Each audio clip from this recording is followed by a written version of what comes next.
बीच खड़ा होई दर्शन ला आसरा लगावे हो।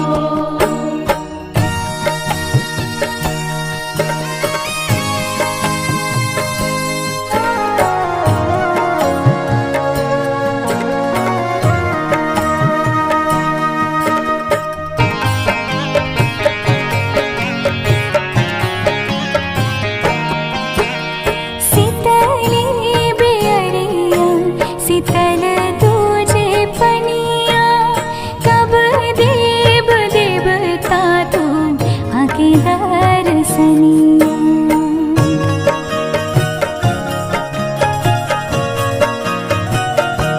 हाँ शीतली बेअरिया शीतल तुझे पनिया कब देव देवता तू आके दर्शनिया।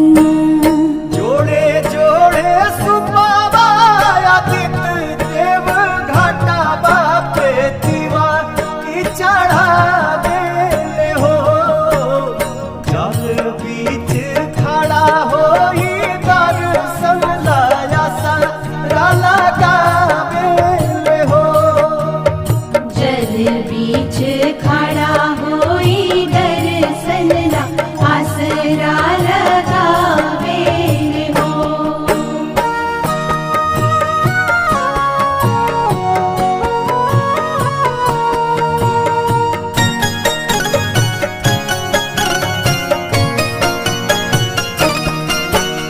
भूखली शरीरिया सजल सुभे मनवा पुरुबे लागल बड़ुए सबके ध्यानवा।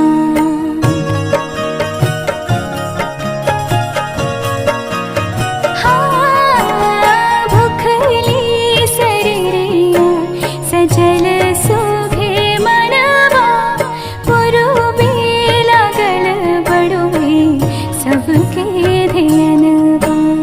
जोड़े जोड़े दौड़ाय दीनानाथ घाटा बापे दीवा की चढ़ावे हो।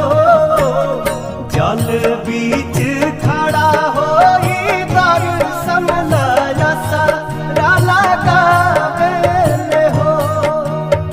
जल बीच खड़ा होई दर्शन ला आसरा लगावे हो।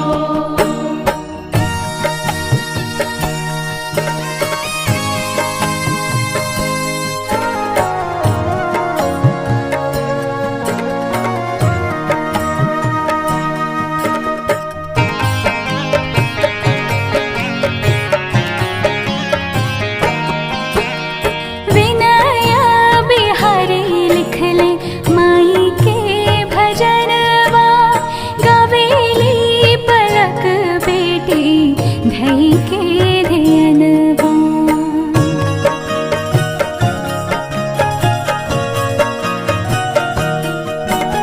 विनया बिहारी लिखले माई के भजनवा गवेली पलक बेटी धई के ध्यानवा। जोड़े जोड़े प्यारी गंगा मैया घाटा बापे दीवा की चढ़ावे हो। जल बीच खड़ा होई दर्शन ला आसरा लगावे हो।